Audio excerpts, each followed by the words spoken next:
ડભોઈ તાલુકાના યાત્રાધામ ચાંદોદ પાસેના ઓરસંગ નદીના પટમાંથી ઉલેચાલતી સફેદ રેતીના કાળા કારોબારને રોકવા માટે તંત્ર સદંતર નિષ્ફળ નીવડ્યું હોય તેમ લાગી રહ્યું છે।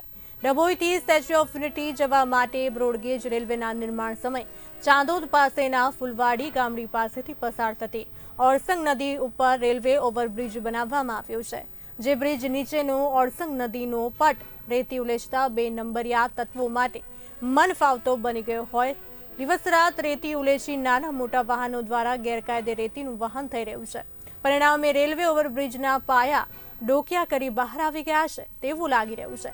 રેતી ખનનના કારણે રેલવે બ્રિજ નીચે વધુ પડતું નુકસાન થાય તે પહેલા રેલવે દ્વારા સંલગ્ન તંત્રને તાકીદ કરી આ ગેરકાયદે બદીનો કાયમી ઉકેલ લાવવા રજૂઆત કરે તે પણ અત્યંત આવશ્યક થઈ પડ્યું છે।